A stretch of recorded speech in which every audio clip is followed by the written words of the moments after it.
Hello and welcome to the NEANE lecture series. This initiative is brought to you by NEANE, Study Center for Non-European Arts at Unicamp, and the SMFA at Tufts University. It has the support of the Getty Foundation through their Connecting Art Histories program. Before we introduce our guests tonight, I just want to remember everyone that we received the questions through the written comments on YouTube. So please, as you have questions, just write them down, and after the talk, we will pass them on to our speaker. So Claudia, could you please introduce our guest? Hi everyone, bom dia, boa tarde, né? So it's a big pleasure to present my good colleague and friend, Byron Hamann. Byron is assistant professor for the history of art at Ohio State University. His research is focused on the art and writing of pre-Hispanic Mesoamerica, as well as on the connections linking the Americas and Europe in early modern transatlantic world. His work explores the history of globalization, commodity circulation, landscape interpretation, the nature of writing, methods of archival research, processes of religious conflicts and toleration in 16th century Christian Muslim and Christian Native American contexts, and the legacy of antique Mediterranean and early modern Latin America. The title of Byron's lecture today is The Lienzos of Tlaxcala, Remediations. Let's welcome Byron. Thank you so much. And I'll give you the word now. Great. Well, good evening. And thanks to Patricia and Claudia for inviting me to give this talk and to be part of the NEANE project overall. At the center of my talk today is a now lost pictorial document from central Mexico, known as the Lienzo de Tlaxcala, the cloth from Tlaxcala, created around 1552. And as a preface to my talk, I'd like to provide a quick introduction to this document based on my own digital recreation of it. And then the main part of the talk, I'll discuss how I produced this digital recreation and how it relates to a much longer history of remediating the Lienzo de Tlaxcala. So, the Lienzo de Tlaxcala was a huge painted cotton cloth, 5 meters tall and 2.5 meters wide. And hopefully the slides are moving, yes? Mm-hmm. Great. It seems to have been commissioned in 1552 by the Native American Town Council of Tlaxcala, a town 1 valley to the east of Mexico City, Tenochtitlan, in preparation for a Tlaxcalan embassy across the Atlantic to Emperor Charles V in Spain. And basically, it told the story of how the Tlaxcalans allied themselves with Hernán Cortés and went on to overthrow the Aztec Empire. The Tlaxcalans had been pre-Hispanic enemies of the Aztecs. So, the Lienzo de Tlaxcala was an account of the conquest of Aztec Mexico by Native Americans, told from a Native American point of view. So it's an important complement to versions of this conquest of Mexico story, usually told by Europeans, most famously Hernán Cortés and one of his soldiers, Bernal Díaz del Castillo. At the top of the Lienzo was a schematic diagram of the 4-part structure of the polity of Tlaxcala in the mid-16th century when the Lienzo was created. It was centered on the coat of arms of Charles V of Spain, the coat of arms of the city of Tlaxcala, a chapel to the Virgin Mary, and a cross. So in other words, the top scene was centered on the connections of sacred and secular hierarchies and stressed the identity of the Tlaxcalans as good Catholic subjects of the King of Spain, Emperor Charles V. The rest of the cloth was divided into a 7x13 grid of cells filled with narrative scenes, most of them labeled alphabetically with a place name. These scenes move back in time from the mid-16th century, which is where the top image takes place, back to 1519, to narrate the arrival in Tlaxcala of Hernán Cortés and his indigenous translator Malinche, and to tell how an alliance was formed between European invaders and the Tlaxcalans, which allowed the Tlaxcalans to overthrow their pre-Hispanic enemies, the Aztecs, first conquering the Aztec capital city of Tenochtitlan, and then moving north and south to conquer lands beyond those which had been ruled by the Aztecs, thus providing Charles V with a new world empire even larger than that which the Aztecs had controlled. So the first 55 scenes take place from 1519 to 1523, and they focus on the heartland of the Aztec Empire. So the dots in white are the places involved. The next 24 scenes, highlighted here in orange, move forward in time to 1529 to 1531 to depict conquests to the northwest. And here the orange dots show the places in this part of the Lienzo. And then the final 12 scenes, highlighted here in green, move back in time to 1524. And these depict conquests to the south. And here the green dots on the map. So that's a very big picture. Now I'm going to provide a quick tour of the details of the Lienzo's narrative to give you a sense of how the smaller scenes in the 7x13 grid narrate history. So the first row, cells 1 to 7, narrated the first encounters of the Tlaxcalans with the Europeans. Cell 1 showed the arrival of a messenger with news about Europeans in Tlaxcala, as indicated by the alphabetic label at the top, Tlaxcalan. At the end of row 7, cell 7 shows the Tlaxcalans presenting gifts to Cortés, and in front, his indigenous translator, Malinche. Now, there's a very interesting mix of styles in this scene, and indeed throughout the Lienzo overall. Tlaxcalan men are shown in a Mesoamerican profile view, whereas Malinche and the Europeans are shown in a European-style three-quarter view. The images also mix European and Mesoamerican material culture. For example, Malinche always wears not Mesoamerican sandals, but rather red, closed European shoes. Row 2 begins with the conversions of the Tlaxcalans to Christianity, followed by the travels of the joint Tlaxcalan-European army to Tenochtitlan. They stop en route at Cholula, south of Tlaxcala, and this was a holy city. There was a temple there to Quetzalcoatl, the feathered serpent. And here an infamous massacre took place in late October 1519, and the Lienzo shows this massacre directed by Malinche herself. The joint indigenous European army continues on to Tenochtitlan, and they arrive early in November 1519.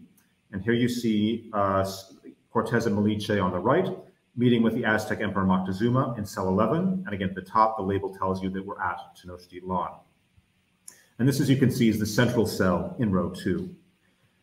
Now, initially, according to alphabetic records by Hernán Cortés and Bernal Diaz, Moctezuma tried to treat the invading warriors as guests.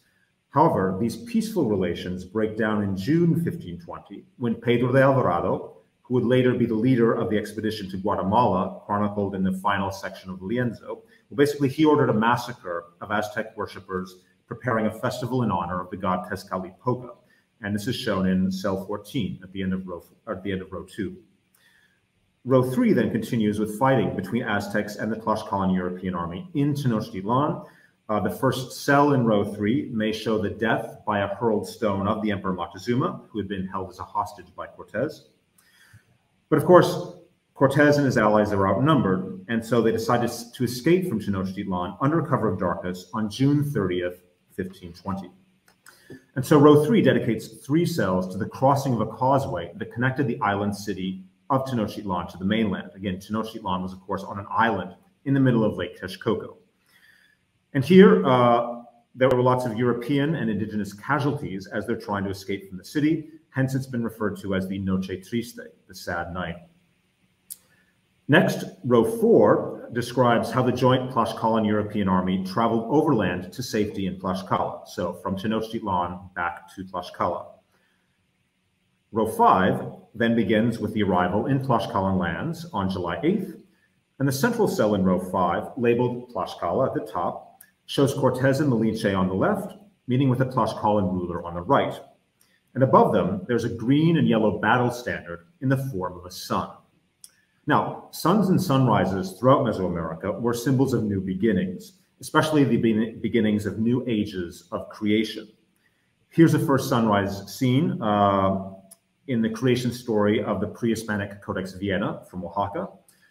And multiple suns of previous ages of creation are referenced at the center of the famous Aztec calendar stone.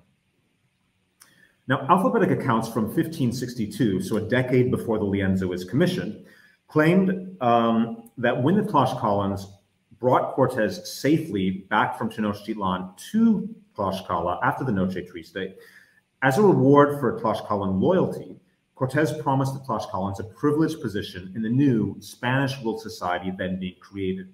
So the sunrise in this scene is used as a symbol of the dawning of a new Spanish-ruled political order, an order in which the Tlaxcalans were privileged members.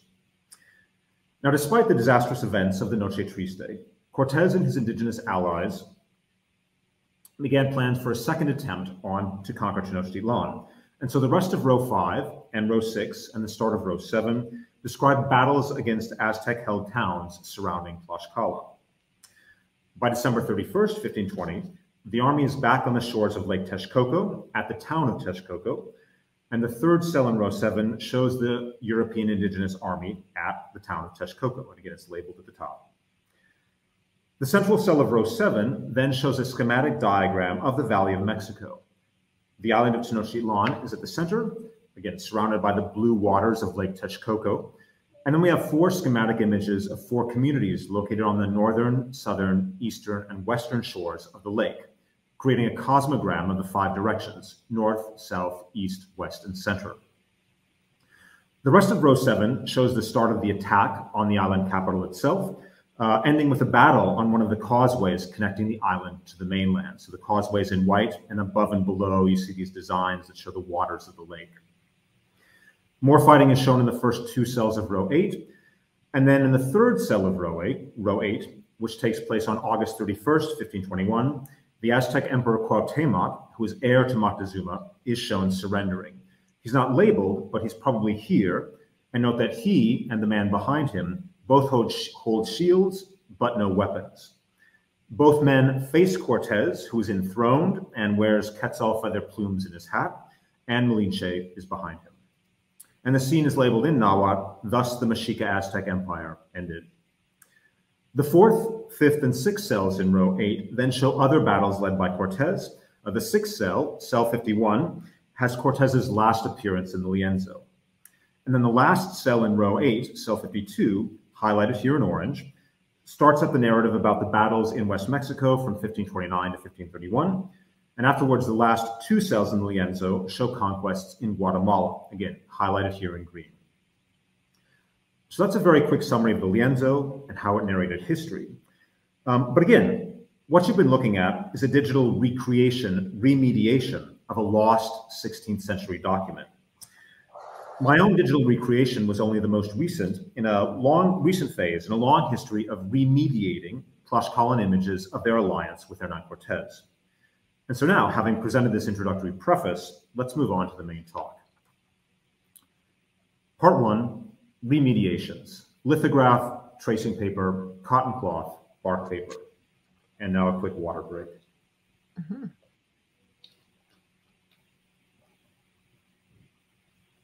In 1892, as part of quattrocentenary commemorations of Columbus's first voyage in 1492, a World's Fair was held in Madrid, the Exposición Histórico-Americana. It was held in a newly constructed building that now holds Spain's National Library and National Archaeology Museum. Different rooms held the exhibits of different countries. Brazil did not participate, although artifacts from Brazil were on display in the 2 rooms organized by Portugal, which are highlighted here in blue. My story today, however, begins on the other side of the building in the 4 rooms organized by Mexico, here in red. Now, as art historians Barbara Mundy and Dana Liebson have pointed out in a famous article, Mexico's displays were a mix of original artifacts, plaster casts of sculptures, hand-painted copies of Mesoamerican manuscripts, recreations of costumes, photographs, and even lithographed prints. A group of such lithographed prints was framed and displayed in the very first room, and it's highlighted here in yellow. These were large format lithographs, 54 centimeters long, of images from the Lienzo de Tlaxcala. So lithographs in 1892, one remediation. Now, it was impossible to display the original lienzo in Madrid in 1892 because it had disappeared some 30 years before, during the French invasion and occupation of Mexico in the 1860s. And here you see the most famous artwork connected to that invasion, Edouard Manet's The Execution of Emperor Maximilian. The lithographs displayed in 1892, which were also available for sale separately, were based on a set of tracing paper tracings of the original lienzo made during the French occupation in the 1860s. So tracing paper, another remediation. The cloth lienzo itself, which vanished after it was traced, was, as I mentioned in my preface, made around 1552 and was painted on a huge cotton cloth, 5 meters tall and 2.5 meters wide. However, even that cloth document was a remediation, because at least 4 of its scenes were based on pages of a bark paper European-style book created in the 1540s. And here you see slides juxtaposing the pages of that bark paper document with images they inspired in the lienzo. And again, the cell 4 through cell 7 of the 1552 lienzo. These images are based on this fragment, the Texas fragment that survives. In other words, moving forward in time, the images in a bark paper European format book from the 1540s were remediated onto cotton cloth in the 1550s, and then onto tracing paper in the 1860s, and then onto lithographic prints in the 1890s, and finally, in 2012, remediated as a digital recreation online. So today, I'm going to offer a media archaeological account of these different remediations of the Lienzo de Tlaxcala. Now, media archaeology is a very large field, but very briefly on media and medium. A medium is a vehicle for information, that which goes between two things, an overall environment that makes certain things possible. So media can be film, radio, video.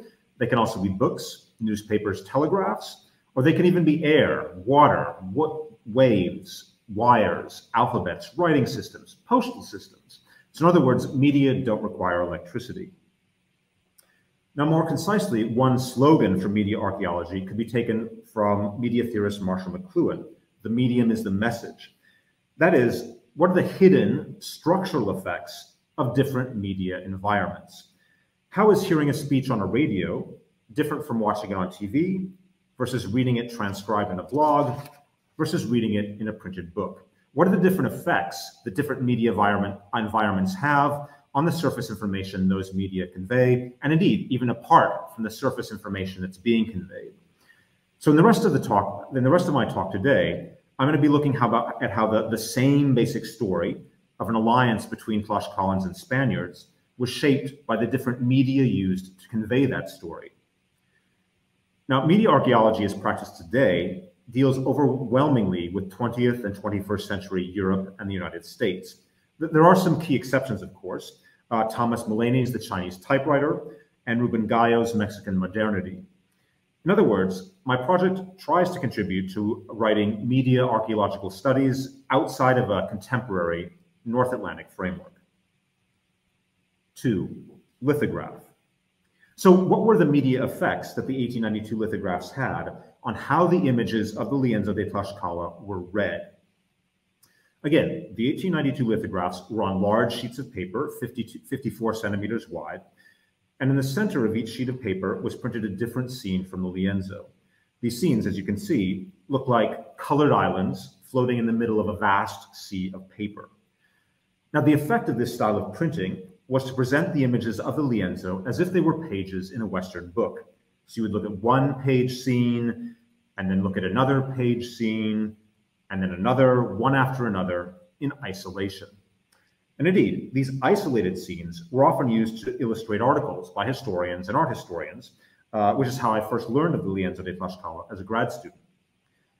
But then one day, I was reading Serge Grzinski's Painting the Conquest, and I was surprised to learn, in a very brief sentence, that all of these separate images were originally embedded within a visual grid. And in fact, a diagram of that grid was included in the set of 1892 lithographs. What would happen, I asked myself, if we try to reconstruct the visual effect of this grid of images? So basically, I scanned all the plates in the 1892 lithograph, cropped them, and embedded them in the 7x13 grid with a diagram of Tlaxcala at the top, and thus produced the digital reconstruction we've been looking at. So how did viewing images in their grid transform my understanding of those images? Part 3, cotton cloth. First, consider the structure of the grid itself. This was a structure used for ordering information in pre-Hispanic screenfold books for divination, for fortune-telling, created in and around Tlaxcala before the Europeans arrived. So the information in these grids was read in different directions, up, down, up, right, left, right. So the grid was a pre-Hispanic media structure. However, in the Lienzo, as I showed earlier, this pre-Hispanic style grid is read one row at a time, left to right, top to bottom. So, in other words, a pre-Hispanic grid structure is combined with a European reading order. Furthermore, looking at where certain scenes appeared within the grid was also revealing. So the original cloth was, as I mentioned, 5 meters tall and 2.5 meters wide. And if we look at the scene at the exact center of that cloth, so 2.5 meters down from the top, 2.5 meters up from the bottom, we find that the scene is set in Tlaxcala itself. So Tlaxcala is literally the center of the entire Lienzo. Furthermore, it is the first sunrise scene of the creation of the new Spanish Tlaxcalan political orders. So in other words, at the center of the Lienzo's cloth is a scene about the dawning of a new political world. At the same time, the Lienzo's 7x13 grid had its own center, 4 cells in, 7 cells from the top, or 7 cells down from the top, or 7 cells up from the bottom. At the center of the grid is the scene of the assault on the Aztec capital of Tenochtitlan, in the middle of Lake Texcoco. Now remember that the coat of arms of Emperor Charles V is at the top of the Lienzo, and the Tlaxcalans based their political clout with Charles V on the fact that they had conquered for him the empire of the Aztecs and allowed Charles V to incorporate the Aztec empire into his own empire. So the role of the Tlaxcalans in the conquest of the Aztec capital of Tenochtitlan was central to Tlaxcalan claims for a privileged position in Charles V's empire. So it's not surprising that an image of Tenochtitlan being attacked is another center of the Lienzo. Putting images back into the grid also revealed relations between separate cells. Remember that the first cell of row 2 shows the Tlaxcalans accepting Christianity, and there's a painting of Mary and Jesus and a crucifix in the background. Significantly, just below this image of conversion is an image of the Aztecs attacking the Tlaxcalans and Spaniards in a building in Tenochtitlan. Now that scene also contains images of Mary, Jesus, and the crucifixion, highlighted here in red below, but those images are in flames. They're being burned by the Aztec attack. So in other words, these two scenes, one on top of the other, contrast the good Christianity of the Tlaxcalans with Aztec attacks on Christian images. Or consider Cortés's last scene, the last scene in the first part of the Lienzo's cell of grid of cells that takes place in central Mexico. A blue channel of water runs along the bottom and right-hand sides of this cell, thus separating the cell from the final cell in the row, which again takes place not in central Mexico, but in West Mexico. So there's a change in geography. The blue watery barrier basically separates central Mexico from West Mexico. Again, that last cell is highlighted here in orange. Furthermore, that channel of water runs up to the previous row and basically connects to the watery Lake Texcoco causeway scene that we looked at earlier. So there's a hydraulic connection flowing between and connecting scenes in these two seemingly separate rows. But perhaps my favorite example of the activation of the grid involves row 4, which tells the story of how, after the Noche Triste and having escaped from Tenochtitlan, the joint Tlaxcalan Spanish army fought its way back to safety in Tlaxcala. Now, according to Cortés's letters, this journey back to Tlaxcala took exactly 7 days, a European week. If we compare events described in Cortés's letters with events depicted in Lienzo's row 4, it seems that the indigenous artists wanted to have each cell in row 4 represent a different day of the 7-day first week of July, 1521. Remember that the Noche Triste happened on the last day of June, June 30th. So according to Cortés, On July 4th, the fleeing army was not attacked and so was able to rest. And indeed, the fourth cell of row 4 shows the army resting, not fighting. And the remaining cells in row 4 show other events that Cortés says took place on days 5, 6, and 7 of the retreat, such as the butchering of a horse for food and the capture of an enemy battle standard.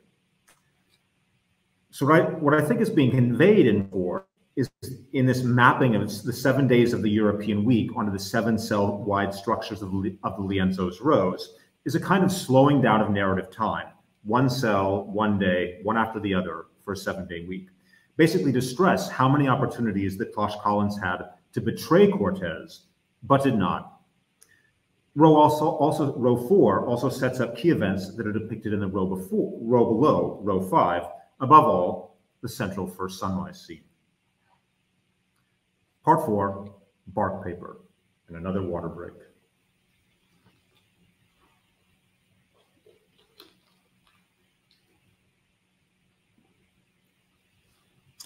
The Benson Library at the University of Texas at Austin houses a single sheet of bark paper, folded in half and painted on both sides with scenes about the alliance of Cortés with the Tlaxcalans.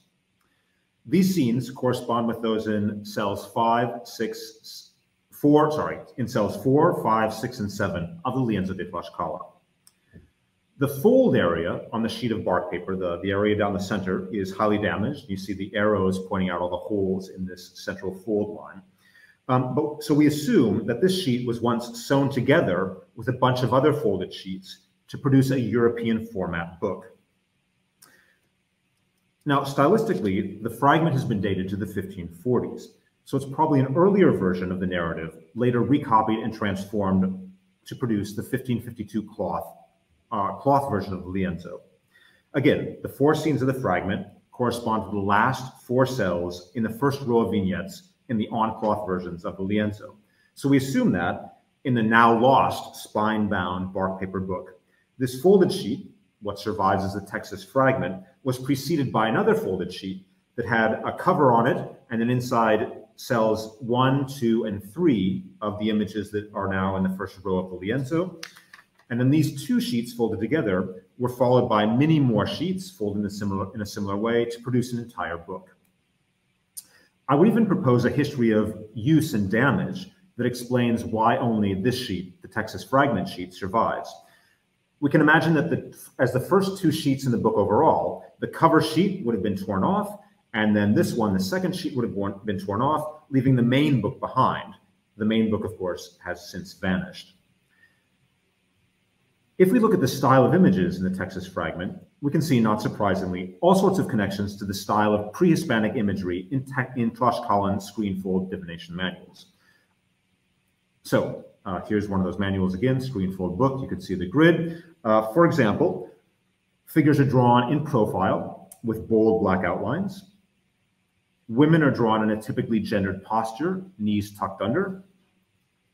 Bowls of food offerings are drawn in an X-ray cross-section silhouette. And there are even shifts in page or in scene orientation that follow pre-Hispanic models. So the first page is a portrait layout with the horizontal ground line at the bottom. The second page is also a portrait layout, but then the third page rotates its orientation 90 degrees. So the ground line is actually vertical here.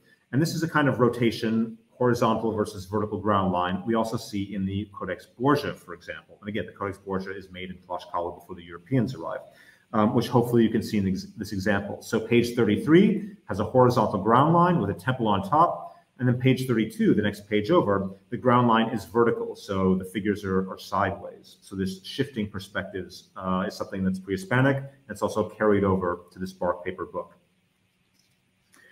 Now, not surprisingly, the Texas fragment also has stylistic flourishes adopted from European models, such as the use of shadows and cloth foldings. Although we never see the use of three-quarter perspective, which again is something that would be used in the Lienzo from 1552. But perhaps the most profound and intriguing European debt of those Texas fragment images is to the features of European woodcuts. So I think that the entire spine-bound book that the Texas fragment was a part of was imagined as a hand-drawn approximation of a European printed illustrated book. So this is a handmade book made by hand to look like a mass-produced European book.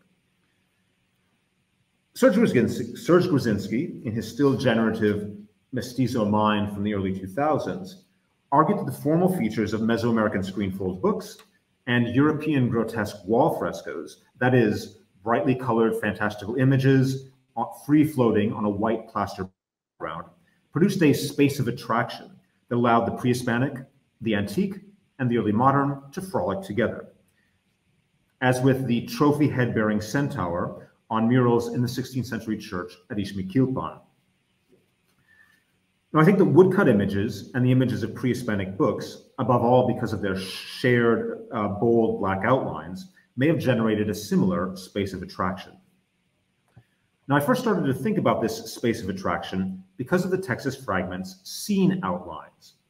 Each page has a black rectangular outline.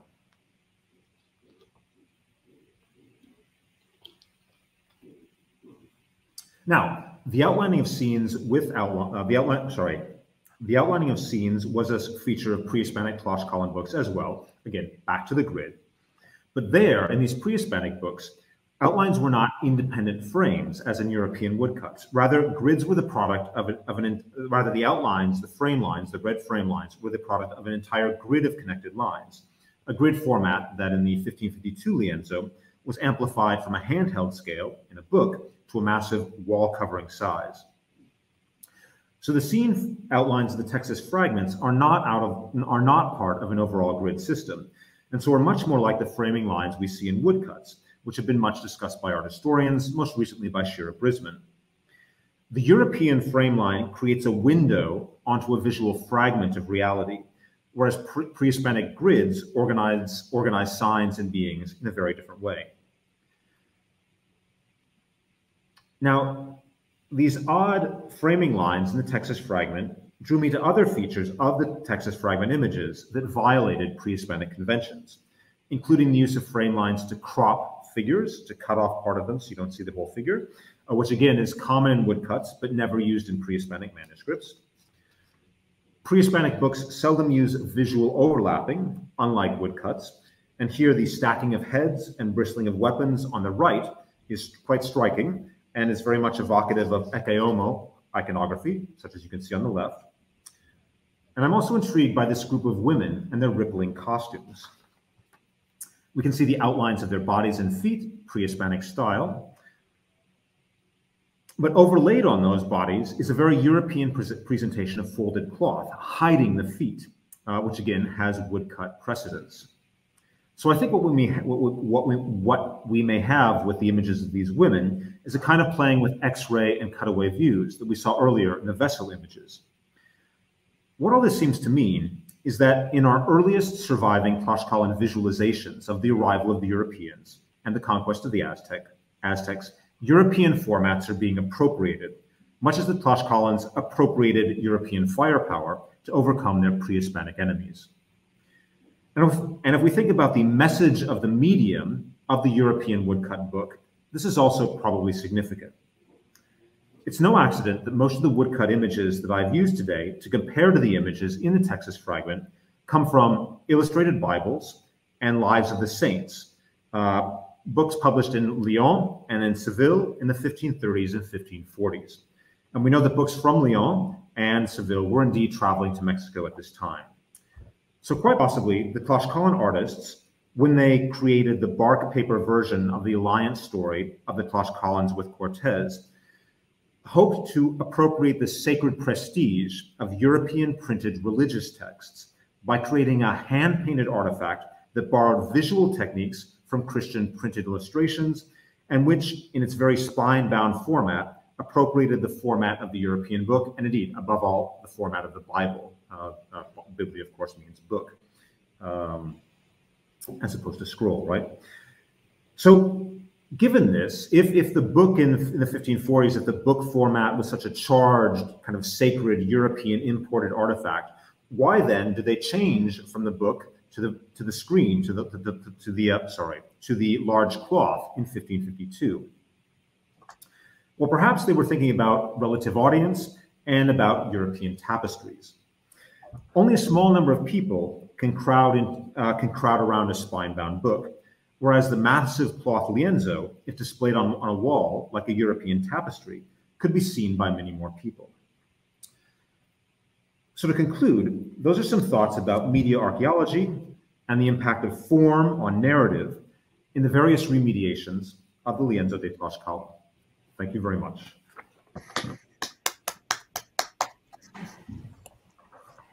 Thank you so much, Byron, for this amazing presentation.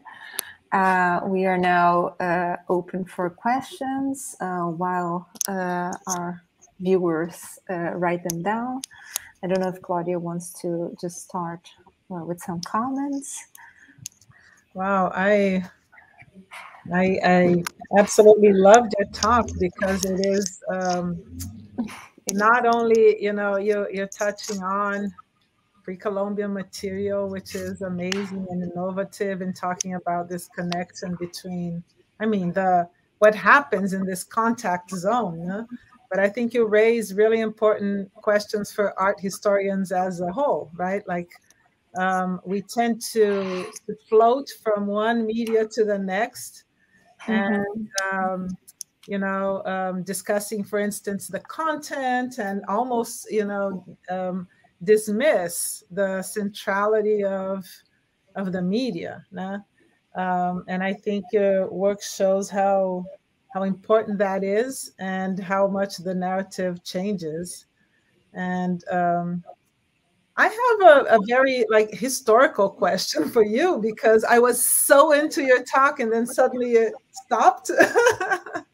and I was like hoping to hear a little more about, you know, the reception in Europe. How did the lienzo come to Madrid, or to Europe at some point? What is the history after that? If you could share whatever you know with us. I was curious too, actually. That was something I wanted to know a little bit more. Yes, absolutely. And I'll just comment briefly on your first question about art historians floating from one media to the next. Of course, this is super easy to do in our digital age, where, you know, you can ignore scale. Everything's scaled to your computer screen, right? And it's very easy to think you don't actually have to see the original artifact, or think about scale, or all of these things that obviously the disembodied access to digital images is amazing, but all sorts of things drop out when they're turned into light, right? So, so just wanted to echo what you said about ignoring media.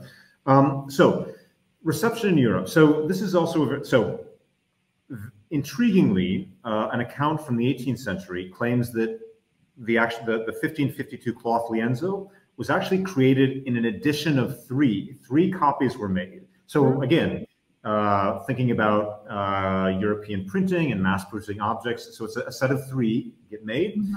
One was to travel across the Atlantic with this group of Tlaxcalan ambassadors. One was to go to the Viceroy in Mexico City, and the third one was to stay in Tlaxcala.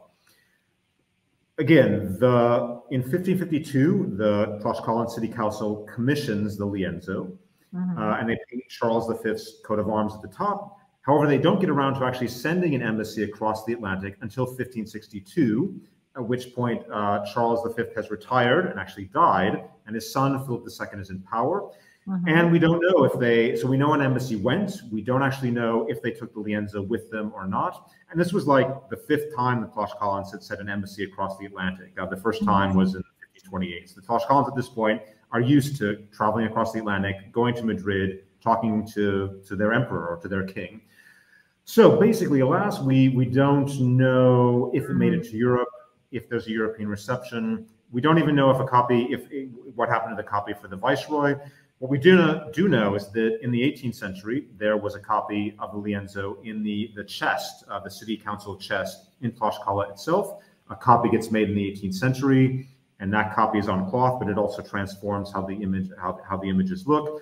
That copy gets sent to Mexico City in the 1820s, and then, which is probably why when the French arrive, it's known that there's the original 1552 version is in Tlaxcala. and hence the 1552 version is summoned to Mexico City to be copied and disappeared, and disappears.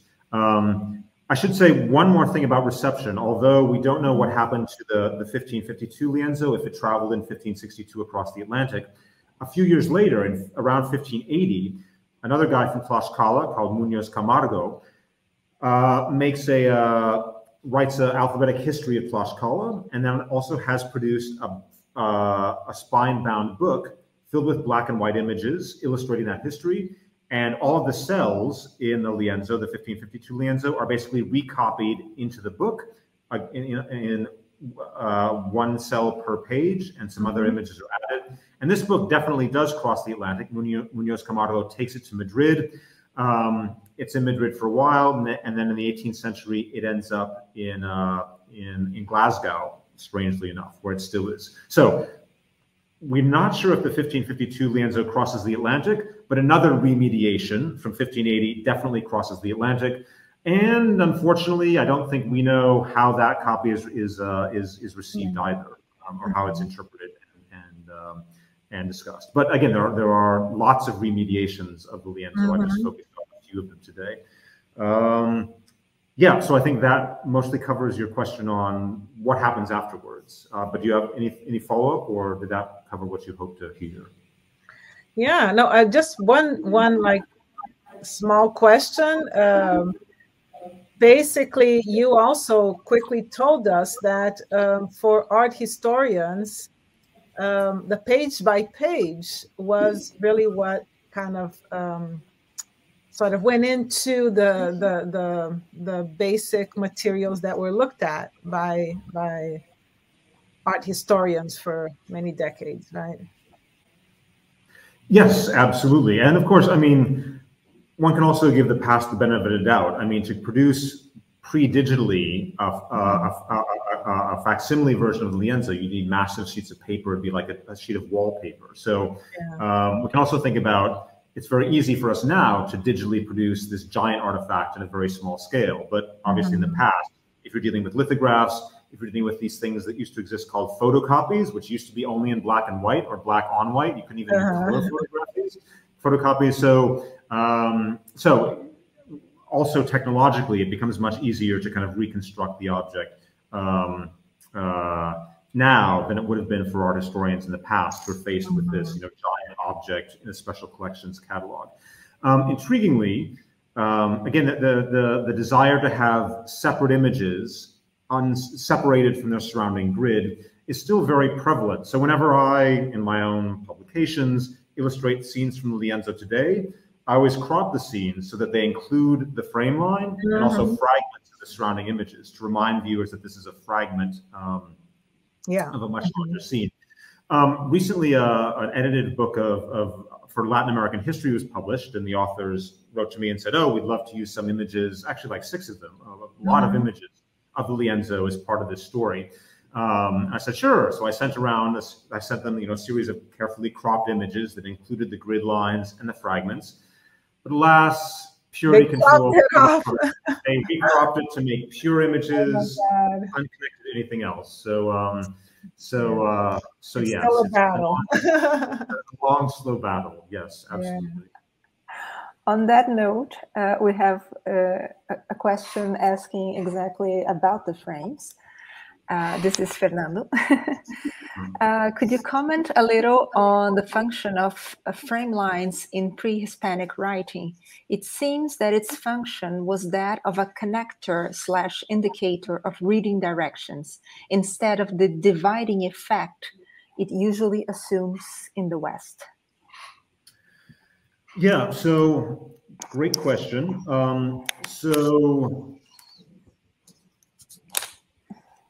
Right next to the region of Tlaxcala we're talking about, in Oaxaca, there's a large corpus of indigenous manuscripts that survives, usually called the Mixtec screen fools. These are also filled with red lines, but there the lines are kind of function on the page kind of like a labyrinth. So they don't form a grid, but they mark out spaces. They basically divide the page into a kind of pathway. So you go up a red line, down a red line, up and around. So moving across.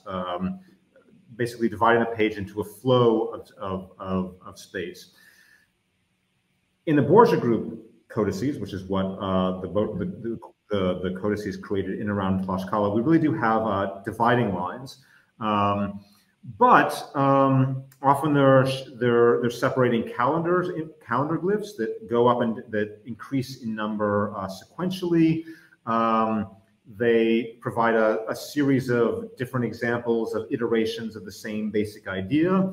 So basically, what I'm saying is the grids often contain units of comparable information. So it's a series of parallel ideas presented on the page. So when you move from one sign or one set of signs to the other, you're often not moving from a radically different kind of object, but to a series. It's basically mapping out a series of related objects that a diviner needs to know how to move from one of these objects to another, to choose which object on the page is most relevant, to know how to move from one calendar sign to another. That these are screenfold books is also important, because this means that if you wanted to, you can take one page over here and one page over here and fold them together to bring signs together. So again, this idea that in reading these screenfold books, the emphasis is on bringing things together and connections versus the kinds of barriers we often see in European writing. And indeed, as I mentioned earlier, a beautiful sign of the idea of the frame in Western traditions as a barrier is that often frame lines chop things off, right? They're showing you it's this fragment of a larger whole. Whereas I'd say on the surfaces of Mesoamerican books, again, the idea is not fragments of a larger whole, but a series of iterations of parallel things that all work together to produce knowledge. So those are some thoughts on how we think about the frame line in the West versus the kinds of uniting functions or organizing functions versus dividing functions that we often see in Western style border lines. I hope that worked out. I hope that answered the question. I think so. Thank you. So I wanted to ask you a question, my personal question, because I was thinking when you made, by the end, on that parallel that you made between tapestry and the lienzo. And I was wondering, because that's something that always makes me wonder a little bit. You said because one hypothesis would be that it was done in one sheet to make it easier for a larger crowd, a larger audience to look at it. So I have, actually, it's a two question. One, in tapestries, in general, you don't have like a grid, like the comic strip structure that you see on the lienzo. So I was wondering, how would that play? At least I don't know in terms of European tapestry at the time. It's mostly one big scene instead of like a narrative going on. So in that case, I was thinking more in terms of a fresco cycle, perhaps, like a big fresco decoration. And so that's, I don't know what you think about that. And the second question I would have is, how visible would these little scenes be if it was on a wall? Because you said like 5 meters, more or less, in height. So would they, do you know, do you have any idea if they would be actually visible? Or it would be more like a general grand narrative, but not with so much the details. That would be my question. Great. So, so tapestry. So of course, the top scene of the lienzo is one giant screen, one giant scene. That's the one place where we've got kind of a mini tapestry within the overall story. And of course, tapestries often also have alphabetic labels woven directly in them. So that would be a point of comparison. And again, of course, a problem with the tapestry reading is it's 5 meters tall. So you need like a huge building to hang it down from. And again, the scenes at the top would be very difficult to see. Another possible way to think about this would be to display on a giant European table, which tables at this time are often huge slabs of wood. So that might be another kind of context. And of course, if we're on a table, that would allow you to more easily walk around and navigate different parts. The issue, but more broadly, the issue of visibility and invisibility. This is actually very central to how Mesoamericans think about writing and knowledge and how writing works. Of course, as in most ancient societies, there's limited literacy, so elites are usually people who know how to control knowledge. And in another study aspect of how I've been thinking about the Lienzo, with these two center scenes, I've argued that the Lienzo kind of functions as a giant mosaic mirror. So mirrors in Mesoamerica, you could have a mirror made out of obsidian. That's a single slab of polished stone. But one could also make mirrors by taking lots of little tesserae of pyrite, like making a mosaic, and putting together a surface that's filled with kind of like a disco ball, all these little fragmentary reflective surfaces, or also with turquoise mosaic, creating a surface that's filled with little tiny reflective fragments. Turquoise mosaic mirrors, interestingly enough, often have scenes in them that are blue on blue. So they're very subtle kinds of images. You have to look very closely at the surface to see the blue and blue design on these turquoise mosaic mirrors. And we have two very interesting accounts of mirrors being used in divination. Mirrors like these screenfold books are used to look into the future and the past. One of these stories, basically one of the stories is told about in the Florentine Codex, this amazing Aztec encyclopedia from the 1570s, about eight omens that Moctezuma supposedly has of the coming of the Europeans. And there's another study of another account of how mirrors were used in divination in an inquisitorial investigation from Mexico in the 1530s. What's interesting is both of these accounts of using mirrors for divination are all about how hard it is to see the image, how hard it is to interpret the images. You'll see the images, they're confused by what they mean, and then the images disappear. So in some ways, creating a lienzo filled with lots of tiny images that are kind of hard to read, and indeed these sort of the central scenes, the very subtle ways that pairs of images play with one another. In some ways, the fact that these were hard to see, you had to really have a lot of knowledge to actually know how to look for these patterns. That would be totally in keeping with what we know about Mesoamerican books, but also kind of Mesoamerican devices for seeing, devices for looking in the world in general. They're often very hard to read. And you need an expert guide to take you through the image. So I totally agree that a lot of these things are very subtle. And indeed, that's part of that's in keeping with Mesoamerican visuality. Yeah, no, I didn't know. So it was probably intentional in some way. That's what I would argue. In terms of fresco cycles, I mean, as I showed you the amazing Ixmiquilpan images earlier, I haven't thought about fresco cycles as a parallel kind of thing. Although we know that frescoes are being painted a lot. Do frescoes from 16th century Tlaxcala itself survive? I think we only have kind of fragments, but I will have to think more about fresco as another kind of... also because in frescoes, in European frescoes in the 15th, 16th century, you have a lot of those different orientations and different readings as well. And you can... I have a colleague that calls the reading of great decorative cycles as reverse engineering somehow, because you have to reconstruct the possible connections between the scenes. And that's, to me, that was very much what you were doing in showing the connections between the scenes. So that's why I thought this parallel with frescoes somehow, to me, it seemed it made sense. But I don't know in a way how many examples of that were available to those artists or artisans. So I wouldn't know, but it's just something that crossed my mind. Well, and just again, thinking more about fresco, as I mentioned, fresco is super important in Serge Grzinski's Mestizo Mind, which is a great inspiration to me. So it'd be useful, I think, for me to think about fresco, go back to Mestizo Mind, and rethink the lienzo through fresco connections. So thank you for that comment. Okay, we have another question. So Great. You mentioned the way the Tlaxcalans appropriated European formats to produce the earliest version of the Tlaxcala-Castilian alliance history. How about the appropriation of symbols and objects represented on the lienzo? For example, the Spanish chairs being used in the place of a mat as a symbol for authority. Great.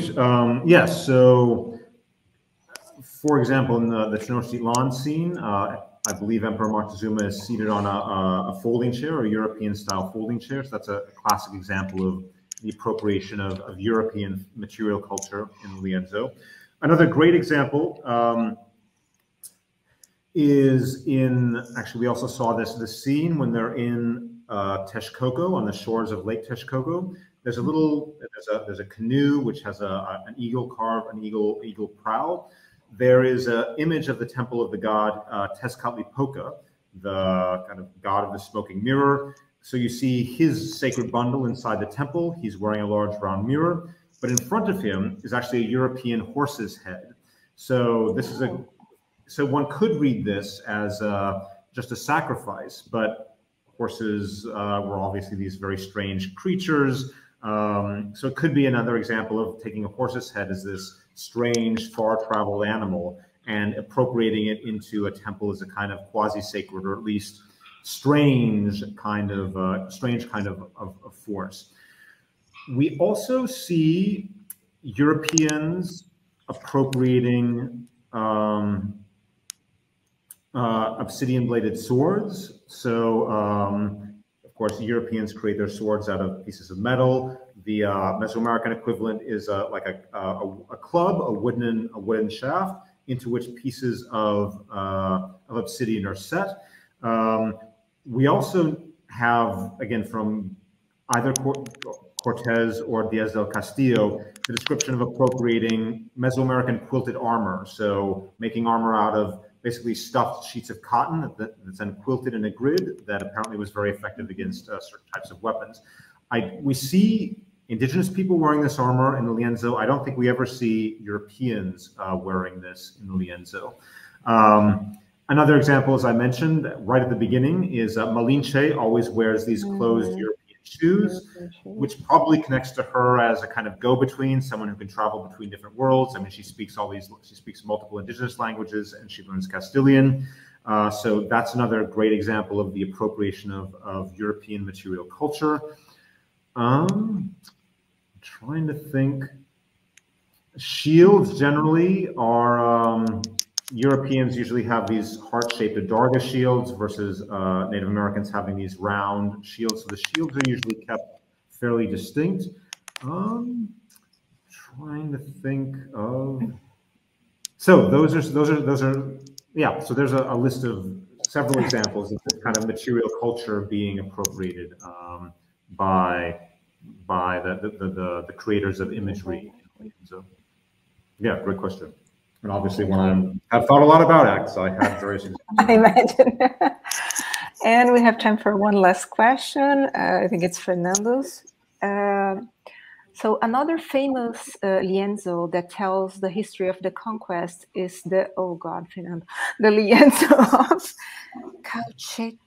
Cauchecolan, sorry for my terrible pronunciation, that does not have a grid structure. Could you speak of different lienzo making traditions? Is the Tlaxcalan one more related to the codex style? Yeah, so Nicholas Johnson, who's a researcher based in Canada, has published a very fine book on one of the lienzos created in Oaxaca that's now in Canada. It has a great overview of the different lienzos. Indeed, most lienzo, large painted cloth histories that we have don't use grids. Most of them usually present kind of landscape scenes in which people are shown interacting. So the Quacacholan, which Florian Asselbergs, I believe, has produced a monograph about, takes us on a kind of walking tour to Guatemala. So you're kind of moving through a landscape. Other kinds of lienzos put the landscape signs sort of in the borders and then have things going on inside the scenes. So I would say that yes, the Lienzo de Tlaxcala focuses most directly draws on these kinds of pre-Hispanic book traditions.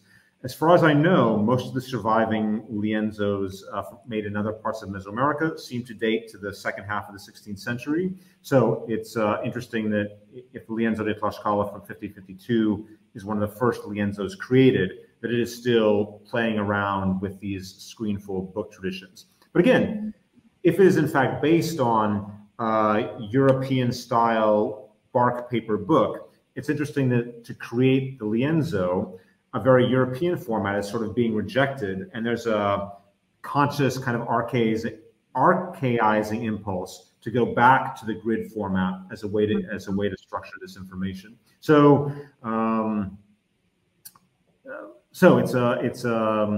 it's not drawing on this codex tradition simply because that was the only option available. It's actually returning to this kind of divinatory almanac tradition, even though they had various other options. Indeed, like as I mentioned, when most groups are creating lienzos, they go for kind of big scenes, not these kinds of subdivisions. So again, I'd look at Florian Asselberg's work, and indeed Nick Johnson's work as well, to talk about people who want to learn more about these other kinds of lienzo traditions.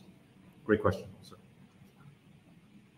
Oh, but one final thing. Actually, for the Asselberg's points out that actually it is common, even in lienzos that don't have grid patterns, to have the most important information actually located in the center of the lienzo. So even if there isn't a grid, it's quite common in lienzos as a genre overall to put the most important information at the center. Of course, the Lienzo de Tlaxcala has two centers, is doing all sorts of very complex things, but the idea of centering objects is super important.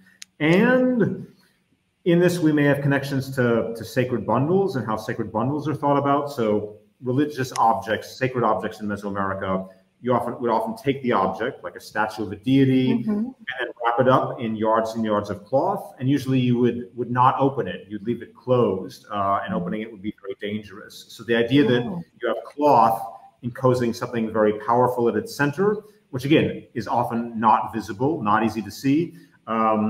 Lienzos may be playing around with this pre-Hispanic tradition of material culture of creating sacred bundles, cloths with central things inside. Only with a lienzo, the sacred thing is painted on the surface versus being a physical object. So that's another way to think about broadly comparative things that lienzos seem to share as a genre.